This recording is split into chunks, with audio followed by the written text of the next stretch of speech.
Всем привет! Где-то месяц назад я перебирал двигатель на этом мопеде. Менял поршневую, переходил с 70 кубов на 110. И где-то дней 10 назад или сколько, я снимал видео дорогие дешевые поршневые. В общем, там было сравнение, я показывал, как работают двигателя на этих поршневых. И вот этот двигатель один из них. Мне это все не понравилось, как и владельцу тоже. Поэтому мы заказали оригинальный поршень. Надеюсь, что оригинальный. Он пришел уже давненько. И сегодня я буду менять поршень с кольцами на новый поршневой от мопеда Альфа, которая стучит. Вкратце, чтобы без лишних слов, показываю, какая проблема. Едет все нормально. Ничего не дымит, никаких проблем нет.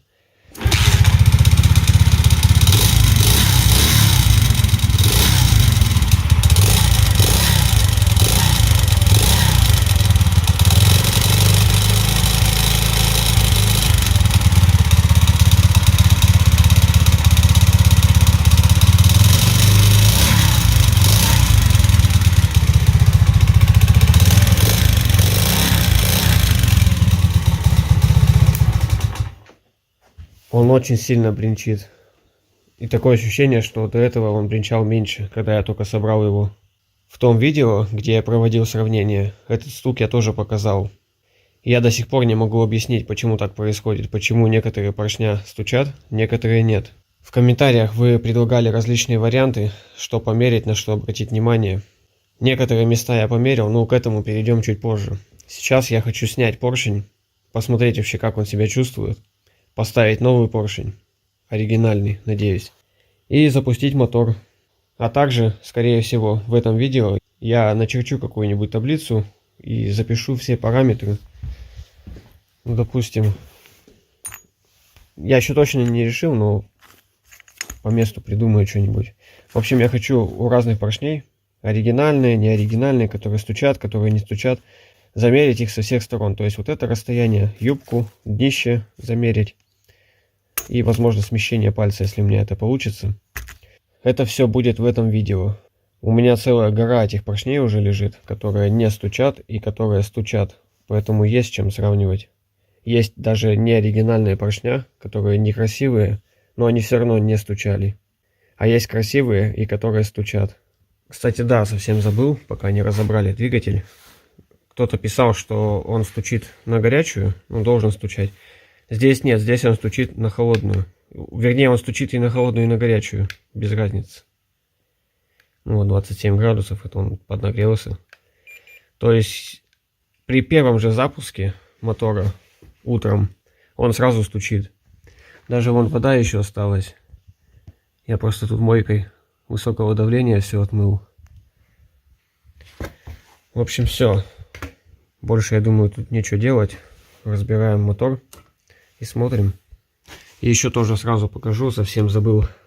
Под цилиндром стоит две прокладки. Только под цилиндром. Потому что головка стоит от 70 кубов. Чтобы точно знать, что не будет детонации, я поставил две прокладки под цилиндр. Я раньше собирал двигателя 110-115 кубов на вот такой головке. С маленькой камерой сгорания. И там не было таких стуков. То есть тут дело в другом. Не в камере сгорания. Приступаем к разбору. Самая простая часть этой работы. Потом еще предстоит убрать герметик, потому что местами он тут есть. Мотор, кстати, сухой, ничего нигде не бежит. Все удачно.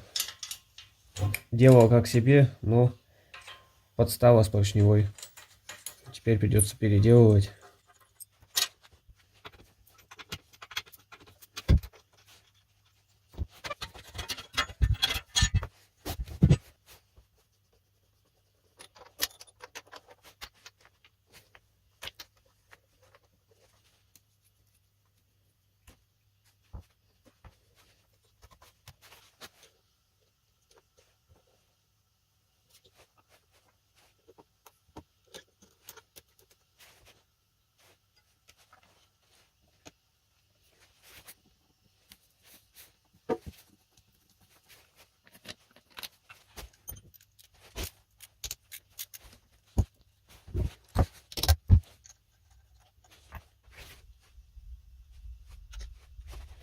Не помню, показывал, нет, я в прошлом видео. Скорее всего, нет. То, что вот я мажу герметик, но его почти нету. То есть у меня не торчат полсантиметра сопли в двигатель. Их вообще нету. Ну вот здесь чуть-чуть есть. Где-то, может, поторопился. Но в основном более-менее чисто. То есть ничего страшного в герметике нету, если его использовать правильно.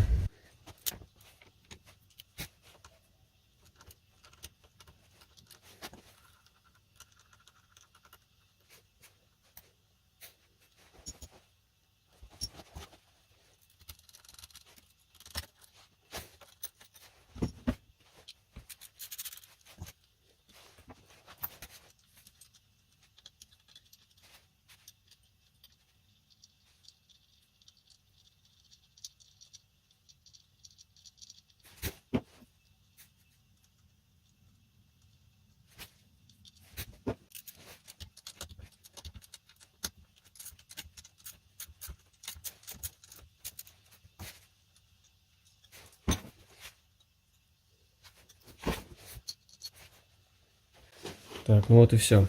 Официально можно скидывать. Только карбюратор, не знаю, как там пойдет, наверное.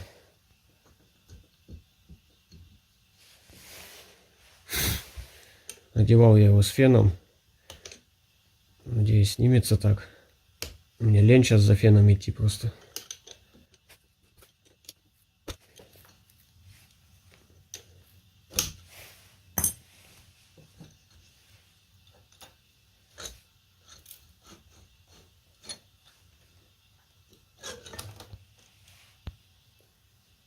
Бензинчик. Ну, пока все красиво. Сколько тут, я не знаю, километров 100 этот мопед проехал после ремонта. Около того. Так что тут ничего интересного. Головку фрезеровал. Ну, в принципе, нормально. А, кстати. Поршень об головку не бился. Как и об клапана. Сейчас на поршень взглянем еще. Я даже камеру не буду отключать. Показываю все в реальном времени. Как оно есть. Ни разу он не касался головки. Ни одним местом. Просто мне под первым видео писали, что поршень бьется об головку, и в этом вся проблема. Нет, поршень об головку не бьется. Показываю сразу. Вот когда поршень бьется об клапана. Проточка сделалась автоматически. Вот когда поршень бьется об головку на высоких оборотах при нерассчитанном тепловом зазоре. Это у меня 125-ка, моя первая была, которую я делал еще до создания канала. Вот здесь видно, что он касался головки вот самым-самым краешком. У меня там все самодельное было сделано, и я немножко не рассчитал. При этом он не стучал. Он касался головку только тогда, когда мотор нагретый полностью и на высоких оборотах. Крутился этот двигатель вообще сильно. И вот еще наглядный пример, как выглядит поршень, который бьется об головку. Вот. Видно тут, как его расфигачило. Ну, в принципе, ему вообще плохо, но вот просто показываю. Тут и клапана бились об поршень, и сам поршень. Так что, повторяю еще раз, как я и до этого говорил, поршень об головку не бьется. Никак, нигде. Разбираем дальше. Интересно, как он вообще себя чувствует. Потому что первый мотор я переделывал, который также был, кстати, на этой же поршневой собран, на погремушке. Там поршень я вытащил, он был вообще красивый. Как он, чем он там бренчит, я не знаю, но он был красивый. Что здесь, сейчас посмотрим. Что-то приклеилось немного. Что-то вообще жестко приклеилось, аж отвертка гнется.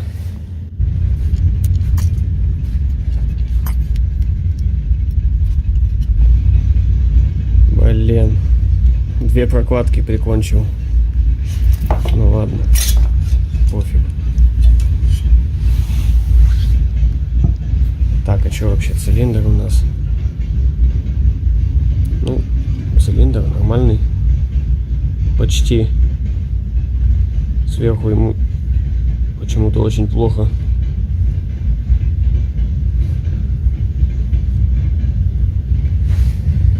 Так. А что у нас с поршнем?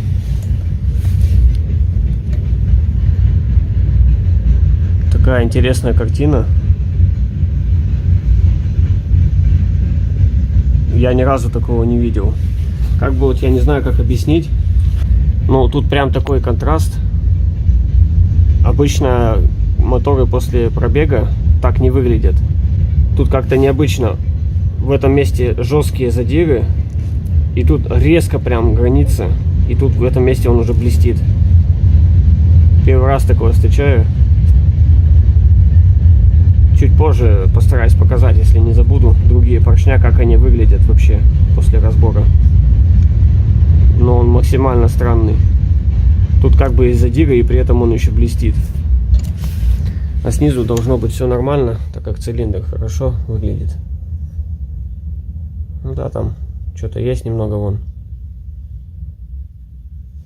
Ладно. Теперь сразу же люфты.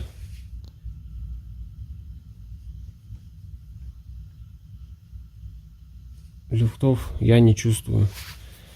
Понятное дело, что так он будет ходить, так как тут свободная посадка. Это сейчас у нас вместе с шатуном болтается. А вот так вот люфта я не чувствую. И при сборке, в принципе, было все как обычно, как на всех поршневых.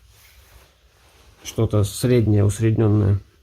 Бывает поршневой палец туго заходит, бывает свободно, бывает очень свободно. Это я, скорее всего, даже в видео показывал. Уже точно не помню. Ну и, наверное, все. Что тут больше смотреть? Надо скинуть поршень. Вот я снял поршень и также вот принес некоторые другие. Чуть позже я постараюсь все это перемерить. Вот так вот он выглядит. Это получается низ.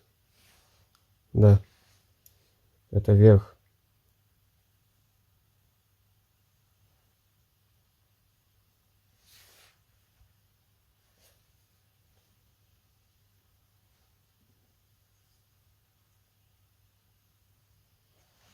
Кстати, палец вообще в идеальном состоянии. Ну, мотор как бы работал нормально, не голодал. Поэтому все хорошо. Единственное, вот я сейчас припоминаю, в том видео я вроде показывал, что вот этот поршень в цилиндр влазил очень туго. Его нужно было туда впихивать. Причем так, прилагая нормальные усилия. Кстати, кольца. Интересно посмотреть все-таки, как себя чувствуют кольца после небольшого пробега. Да, в принципе, нормально все. Они даже еще не прикатались. Ну, здесь не было вроде никакого покрытия для ускорения обкатки. Поэтому такие кольца, как я считаю, около 1000 километров минимум надо обкатывать. А с покрытиями там, наверное, около 300. Так, вот я купил поршневую напрямую из Китая. Первый раз заказал именно на 110 кубов. Уже много чего там покупал, но на 110 не брал. Сейчас будет мини-обзорчик. А также в этом же видео я покажу, брякает это поршневая, не поршневая, поршень или не брякает. Во-первых, поршень очень сильно похож на оригинал. Здесь где-то у меня есть оригинальные. Вот вроде оригинальный поршень, снят с мопеда был. И вот этот. У них надпись IN. Во-первых, она правильно написана. Во-вторых, она маленькая. Здесь то же самое. Тоже маленькая надпись IN. Есть даже меточка желтенькая. Но, в общем, поршень очень красивый. Очень аккуратный. Пальцы не царапает, не режет. Если вот так вот его погладить. Потому что бывает такое, что купишь в местных магазинах. Вот я нынче покупал. Вот так пальцем поводишь, и можно его вскрыть. Палец, в смысле. Такая офигительная там обработка. Здесь все нормально. Он не очень сильно блестит. Кстати, вот, не знаю, видно, нет на камеру. Здесь он как бы такой синеватый блеск, а здесь желтый. Как будто какое-то покрытие здесь присутствует. Вот так, наверное, виднее на камеру. Здесь немножко синий, здесь немножко желтым отдает. Как бы пальцами, руками ничего это не убирается. В общем, поршень максимально красивый. Сейчас проверим, как в нем вообще сидит поршневой палец. Палец, ну, такой достаточно тонкий, ровный. Да. Здесь он был вроде кривой. Я уж точно не помню. Или не здесь. Где-то я это тоже показывал в прошлом видео. В одном из прошлых видео. Кстати, палец тоже смазан слегка. То есть такая свободненькая посадка. Но не прям, чтобы совсем свободно. Он не выпадывает. Но и не совсем туго. Как по мне, так идеально. И теперь кольца. Как я считаю, это самые офигительные кольца из всех существующих на эти мопеды. Да, там могут быть еще дополнительные покрытия, но тем не менее. Они отличаются. Бывают просто одного цвета. Что первое, что второе. Вот такие надписи на них. И даже сейчас видно на камеру, что первая компрессионная, которая блестящая, имеет фаску внутри. Это далеко не на всех кольцах бывает. А тут оно есть. Второе компрессионное, чугунное, простое, оно всегда такое. Покрытий никаких нету. То есть первое, оно просто блестит. Такие кольца долго обкатывать надо, но они максимально неубиваемые. И плюс вот эта внутренняя фаска, она не удешевляет изготовление. Массосъемные гнутся только в одну сторону. Сейчас даже если помогать. Вот я помогаю, чтобы туда гнулась. Она все равно сюда гнется. Бывают кольца, которые вроде бы как бы в одну сторону гнутся. Потом им поможешь, они начинают в ту сторону гнуться. Здесь как положено.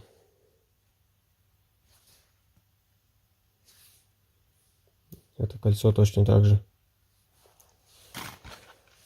То есть кольца мне здесь нравятся максимально. Поршень тоже красивый, кольца красивые. Это, конечно, не реклама, но вот от этой фирмы я уже покупал клапана на свою вертикалку, которая на эндурике стоит. Они тоже пришли офигительного качества. Что будет с поршнем, посмотрим. В этом видео мы послушаем, как он будет работать, будет нет стучать. В комплекте, кстати, были еще стопорные кольца, но тут нечего смотреть. Короче, вот все было. Кольца, стопорный поршневой палец, компрессионные, эти массосъемные кольца. Так были запакованы здесь, это я все распечатал. И сам поршень в этой коробочке. Такая там вставка была. Еще, по-моему, такая же сверху была. Я, скорее всего, ее выбросил. Потому что предварительно я это все вскрыл. И пакетики всякие. Все, вот такой обзор. Сейчас я это все буду ставить. И посмотрим, что будет. Ах да, совсем забыл. Сразу же можно вставить его в цилиндр. Поршень. И кольца. И померить зазоры. Интересно, тут он туго залезет или нет. Цилиндр, конечно, не оригинал. Он с дешевой поршневой, но все же. Да, жесть. Он туда улетел просто. Под конец не вылазит здесь нагар, да. Чисто теоретически, если его сейчас смазать, он же должен туда медленно опускаться.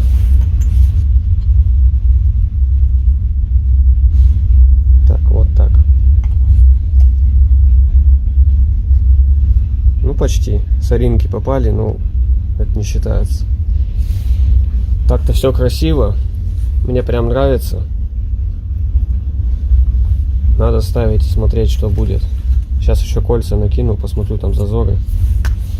Я на 125-ку, когда покупал себе поршень с кольцами, у них такая особенность была, что зазоры, по-моему, были 0,10 или 0,15, что ли. Что-то такое на компрессионных. Сейчас вот здесь посмотрим. Зазоры, в общем, были очень маленькие. Прям очень маленькие.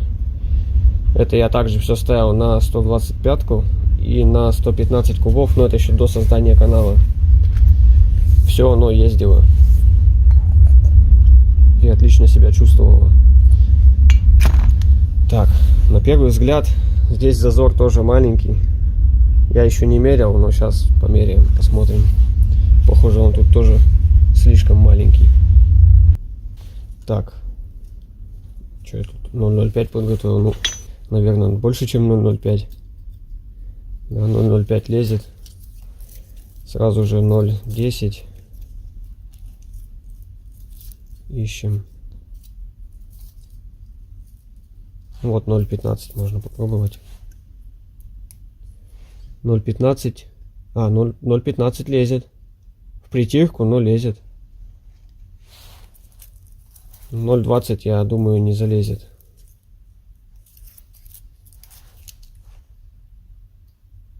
Нет, 0,20 тоже лезет. Да, все верно.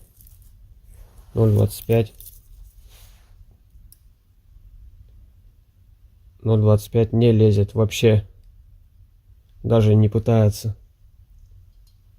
Кстати, еще одна интересная особенность вот этих колец. Я не помню, как было на 125-ке.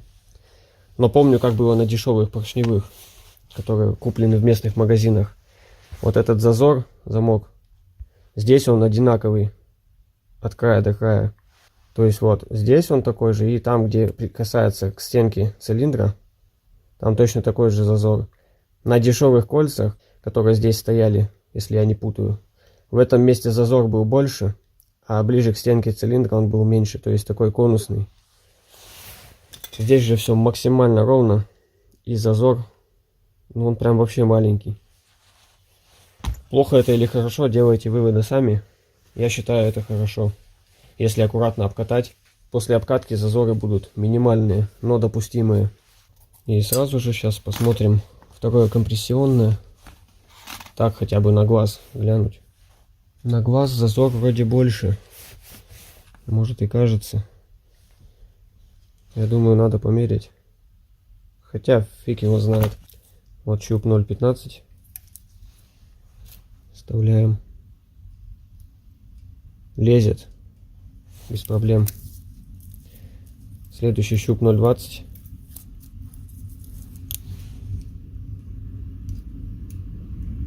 Лезет, но прям туго-туго. 0,25, скорее всего, не полезет.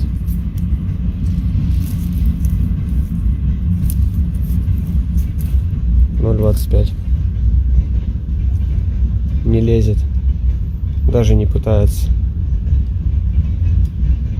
На первом компрессионном получается 0,20 залез свободно, если я правильно помню.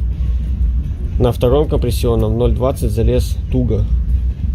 Но там он, это кольцо с покрытием, как бы таким, ну, черное просто оно. То есть это покрытие сотрется и будет 0,20 свободно. Я не знаю, это они так вот специально рассчитали или так случайно получилось у них. Слишком круто. Теперь вот еще пару слов по поршням. Сейчас пока просто на глаз все покажу, а потом уже запишу данные в таблицу. Вот эти три поршня погремушки, 100% погремушки. Это сейчас купил, который сейчас буду ставить. Эти два оригинал. Этот не оригинал, но не гремит. Вот такое, как бы все основное я положил. В общем, вы писали в комментариях, что, возможно, вот это днище, диаметр меньше нормы. Он и так меньше, чем юбка, это само собой, разумеется. Но речь шла о том, что вот этот диаметр меньше допустимой нормы. Я до этого мерил, по-моему, плюс-минус все одинаково. Даже вот на этих поршнях вроде местами меньше бывает. Сейчас не буду вникать, попозже померяю. Потом речь также шла по юбке, но как бы тут нет смысла мерить, потому что вот этот вот поршень очень туго залазил в цилиндр. То есть юбка у него была шире. И несмотря на это все, он бренчал. А вот этот поршень проваливался под своим весом, и он тоже бренчал. Кстати, здесь задира меньше. Это тоже погремушка. С той же самой коробки. С такой же. Но задира меньше. Но он падал под своим весом. Так что вот. Этот я уже не помню, падал, не падал под своим весом. Это самый первый поршень, которые я покупал. Если сейчас на них посмотреть, так, ну вот с этой стороны, я увидел только одну разницу. Сейчас постараюсь показать. В общем, возьму один поршень. Вот здесь, вот эта вот стеночка толстая, от поршневого пальца до первого маслосъемного кольца. На глаз она где-то больше миллиметра. Это гремящий поршень. Здесь точно так же. Тоже толстая стеночка. И третий гремящий поршень. Эта стеночка тоже толстая. Вот. Теперь возьмем оригинал поршень, который не гремел 100%. Это, по-моему, вообще со 110-ки с моей снято, которая была запилена, если я не путаю. Здесь эта стеночка тоньше. Сейчас вот я их друг к другу прикладываю, чтобы точно было видно. Вот этот поршень не гремит, этот гремит. И прямо вот на глаз видно, что они отличаются вот этим местом. Если взять, к примеру, тот поршень, который я сейчас купил, заказал, здесь тоже тоненькая стеночка. Я очень надеюсь, что он не будет греметь. И вот поршень не оригинал, судя по надписи IN, это сразу даже видно. Здесь тоже тонкая стеночка. Этот поршень тоже не гремел. Возможно, дело не в этом. Ну и вот пока вроде все. Сейчас я буду собирать двигатель. Снимать я это, скорее всего, уже не буду. Ну нет смысла, мне кажется. Соберу это все за кадром. И мы включимся уже, скорее всего, завтра. Сейчас время уже очень много. Но думаю, надо успеть собрать. Время 4 утра. И, кстати, да, вот у меня еще один поршень лежит. Новый. У него тоже стенка толстая. Я его даже боюсь ставить. Это мне досталось с двигателем по наследству. Ну, я купил движок и просто в подарок вот этот поршень кинули. И я даже не хочу его ставить. Пусть пока лежит. Все, собрал я двигатель. Поставил новый поршень. Вроде бы как бы оригинальный. Больше ничего абсолютно не делал. Даже зазоры клапанов еще пока не смотрел. Хотя сейчас гляну. Как вы поняли, я уже запускал. Демонстрирую.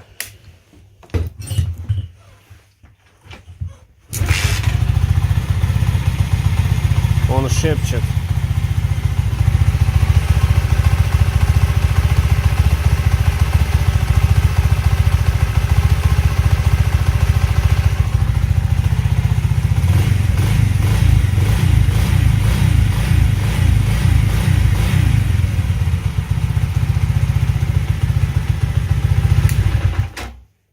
Разница просто пропасть.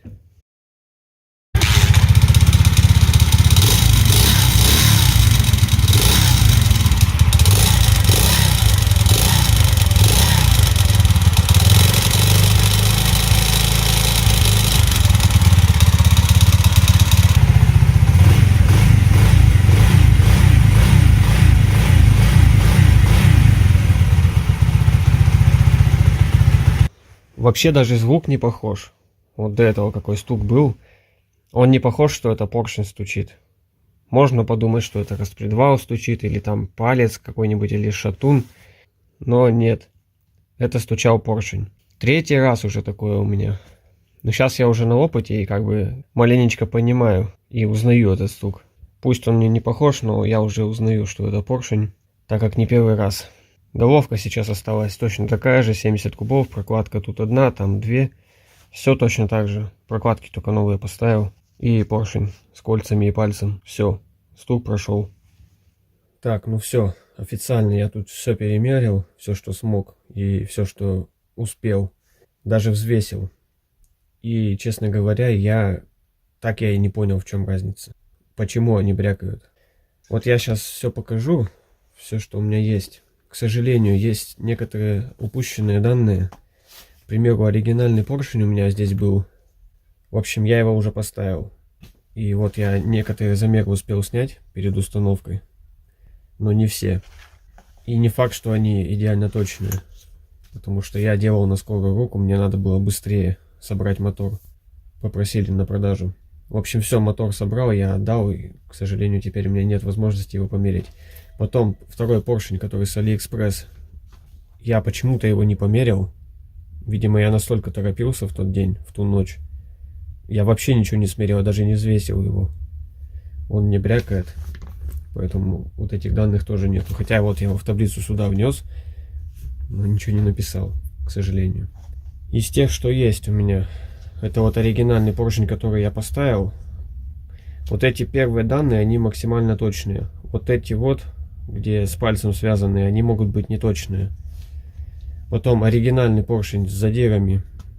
Вот он, тут задиры небольшие, поэтому я решил его тоже смерить. Все вот эти вот места, где я мерил, нагар счистил, чтобы было минимум погрешностей.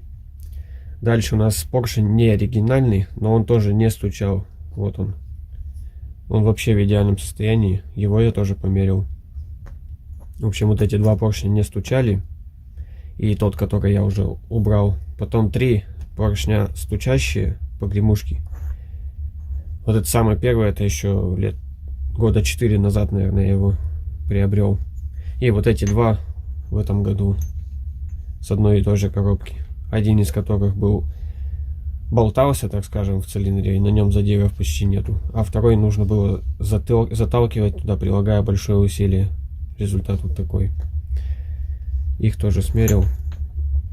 Начнем, наверное, с веса. Вот у меня значения, все сюда вписаны. Тут, к сожалению, нету. Я поторопился и не взвесил. Но я вроде до этого его взвешивал. Куда-то хотел поставить. И он весил в районе 77-80 грамм примерно. Он был тяжелее, чем вот этот. Это я точно знаю. Потому что я этот уже заготовил на свою 110-ку. Где вот он, не оригинальный. Где-то на 10 грамм даже, может быть, разница была. А так у нас вот что получается. Поршня, которые не стучат, они легче, чем те, которые стучат. Но почему я считаю, что не в этом проблема? Потому что пальцы тоже бывают разные. Я ставил тяжелые пальцы и легкие пальцы, и никаких различий вообще не было. Во-вторых, разница здесь мизер. Если взять, к примеру, вот 77 грамм и какой-нибудь 81. Разница тут ни о чем. Поэтому как бы... И тем более стук был на холостых оборотах. Ладно бы стук начинался со средних и высоких оборотов, но стук на холостых, поэтому мне кажется, вес тут ни при чем. На тех же 125-ках у меня поршня 54 мм, там разница была вообще до 20 грамм. Тоже ни тот, ни другой не брякал. Так, все, вес откладываем, убираем в сторону. Теперь я до этого говорил, вроде бы, что которые гремят поршня, у них вот эта вот стеночка толще.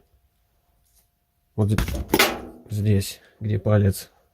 От пальца до первого, до массосъемных колец, в общем. Вот видно, что тут толстая, больше миллиметра толщина.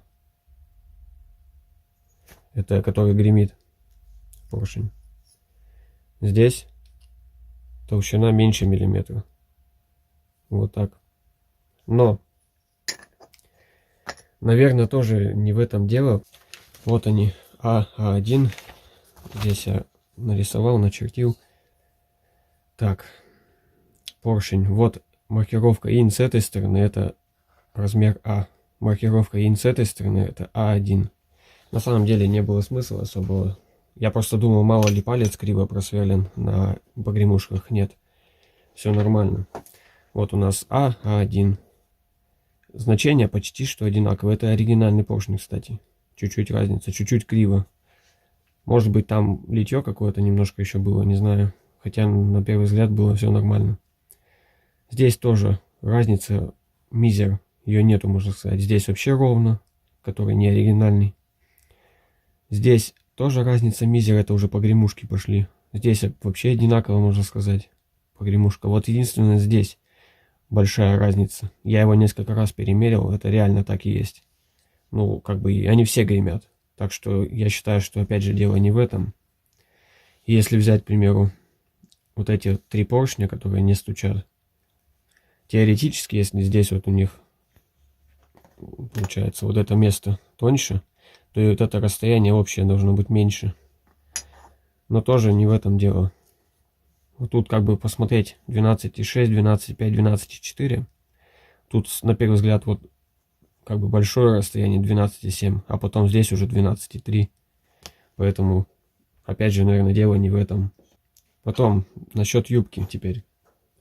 Юбку я померил в 3 местах. Ну, тоже сразу же, наверное, можно сказать, что дело не в этом. Хотя есть там некоторые нюансы. Вот у нас размер B, это самый край поршня, юбка. Потом размер V, юбка по центру. Размер G, юбка близко к массосъемным кольцам.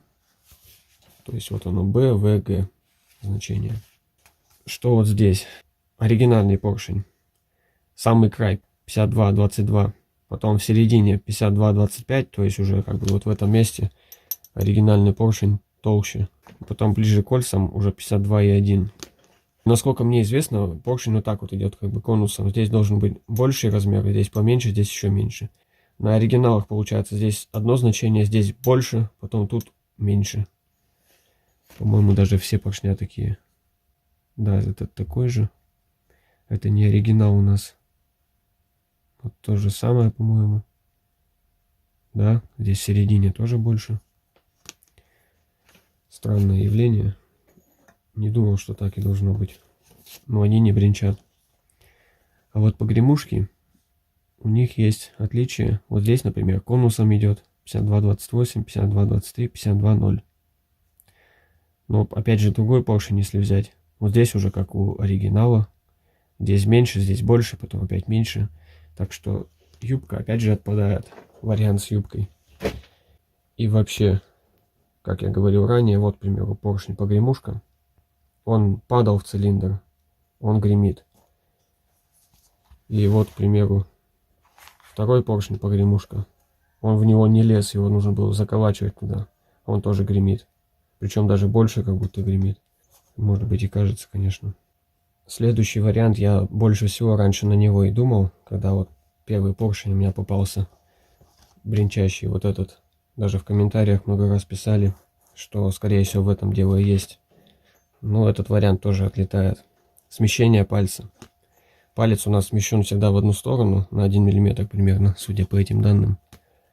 Я думал, что у него палец в другую сторону смещен. И в комментариях так тоже писали. Но тоже дело не в этом. Единственное, вот оригинал. Здесь у меня были нюансы. Вот я тут писал. Короче, я пытался мерять, упирая штангель сюда и сюда. Но это у меня не получалось нормально смерить. Потому что чуть сюда, и у меня уже сбивались значения. Это вообще невозможно было смерить. Большущая погрешность была. Но я все равно вот этот оригинал.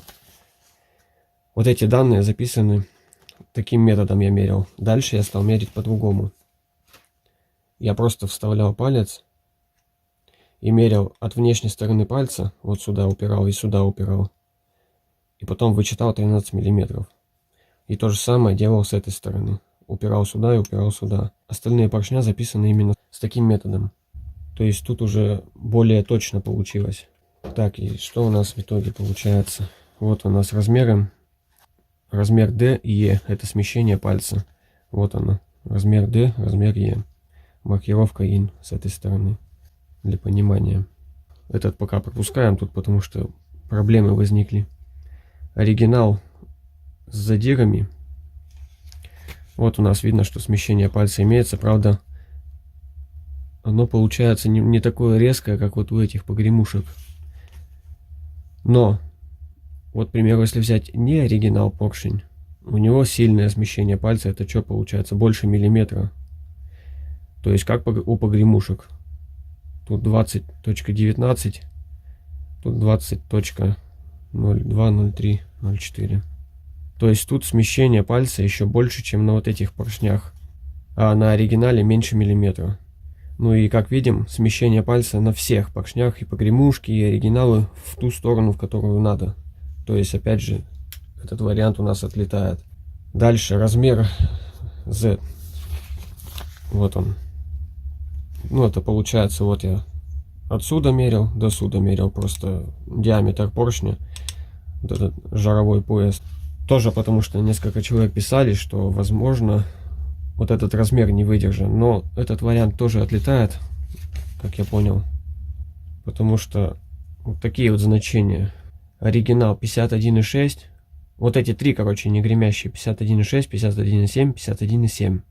Потом погремушки 51,6, почти 51,7. Тут вообще 52,0. Тут 51,7. То есть эти все значения колеблются вот в тех же нормах, как и у оригинала, так и у погремушек. Поэтому этот вариант опять же снова отлетает. Кстати, вот этот поршень 52,01, у него и юбка была шире. Это тот самый, который я заталкивал силой в цилиндр. То есть тут вообще размер не выдержан, как у юбки, так и у этого днища. И остается вес. Ну, вес мы уже рассмотрели. Как бы вот печально это не было, столько времени было потрачено. И я так и не понял, почему они гремят. Еще я думал на такой вариант, что палец просверлен не вот так вот, а вот так вот, например.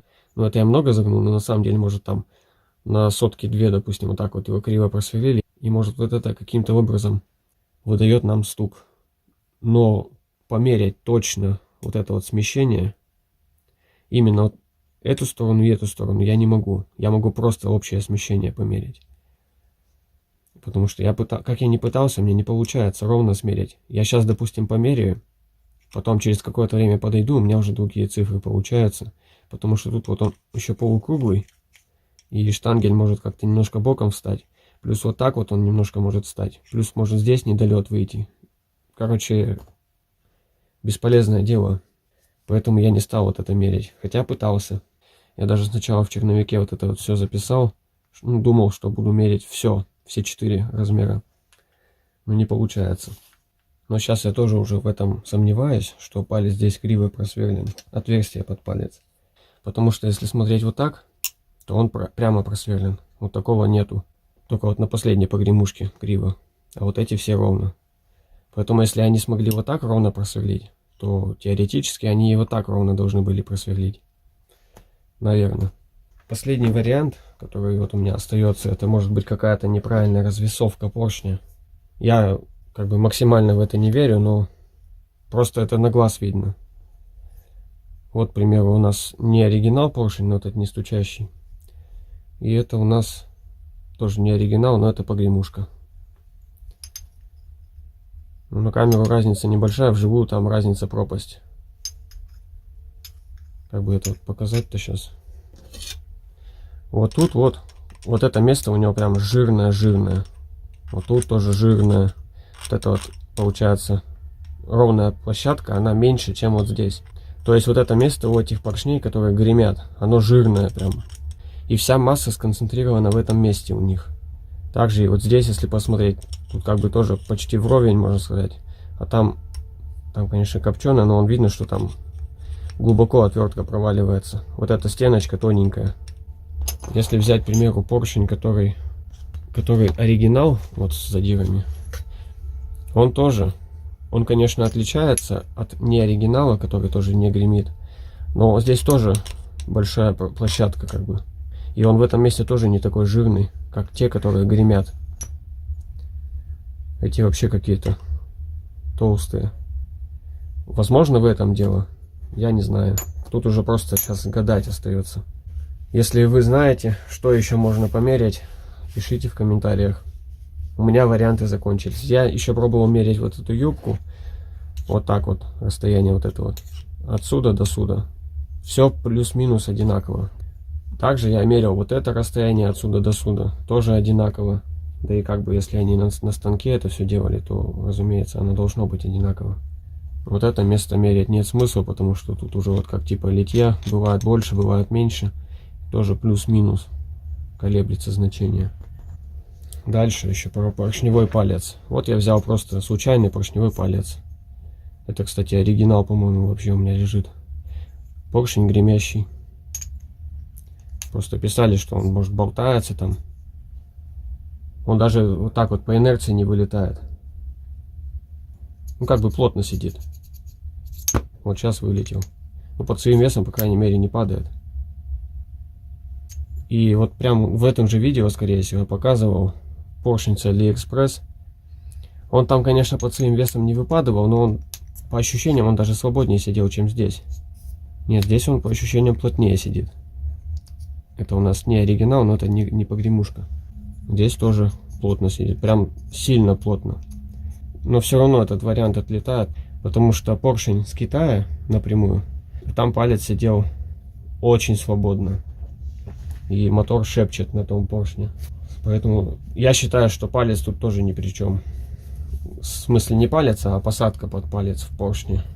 Потому что, опять же, вот у меня 125-ка была. Где-то даже здесь поршень валяется. Вот она. Я даже вроде видео показывал. Не помню, где я взял этот поршень. Вот такая вот тут ситуация. Он, кстати, не особо чистый. Тут грязь присутствует. Ну, сейчас, вот заклинил. Я даже его полностью вот не наклоняю, он уже вылетает отсюда.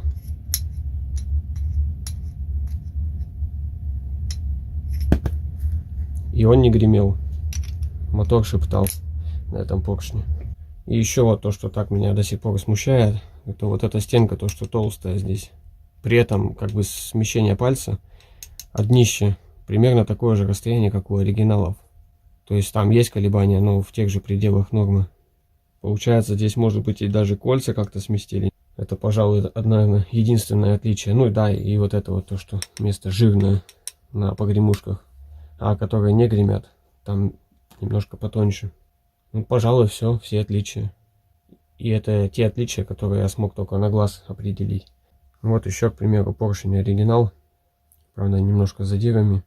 Здесь тоже большая площадка. Тонкие стенки, получается, в районе днища. И точно так же здесь вот тоненькая стеночка. Сам поршневой палец тоже ни при чем, потому что вот этот поршень я менял человеку, которому перебирал мотор. Я, получается, поставил старый поршень ему, сняв вот этот. Но при этом кольца отсюда туда перекинул и палец отсюда туда перекинул. И стук прошел. То есть причина была только в поршне, поскольку я поменял только его, а кольца и палец остались те же самые, с той же партии. Вот еще один поршень, который по наследству достался. Я, наверное, про него рассказывал в этом видео. Здесь тоже толстая стенка. Это не оригинальный поршень. И здесь в этом месте видно, что опять жирная вот эта вот зона. И вообще, в принципе, он какой-то кривой косой весь. Вон даже видно, что клеточка неровная. И в этом месте тут вообще жесть какая-то. Они сделали ямку для стопорных колец в этом месте. Но чуть-чуть не доделали, видимо. Он вообще максимально китайский, этот поршень. Для сравнения, вот, к примеру. Ну, пусть будет погремушка, но тут хотя бы нормально сделано. Вот эта ямка, она глубокая, как положено. Здесь какое-то барахло вообще. Она даже не доходит до проточки, до кольца. Вот такие запчасти, к сожалению. И ни за что не угадаешь, хорошую деталь ты купил или нет. Все нужно проверять методом тыка. Кстати, насчет того поршня, который я заказывал с Китая, там цена страшная. Если вы ее увидите, вы скорее всего испугаетесь. Потому что он стоит как поршневая в сборе, дешевая. Но, по крайней мере, там есть хоть какое-то качество. И кольца там офигительные. И самое главное, он не гремит. Я, конечно, не знаю, может быть, мне так повезло. Если сейчас снова заказать, то может прийти погремушка. Тут тоже сложно сказать. И точную информацию вам никто не скажет. Если у вас остались какие-то варианты, то пишите в комментариях, что еще можно померить. Если все-таки я найду причину, возможно, я допишу в комментариях, либо сниму отдельное видео. Спасибо за внимание. Всем пока.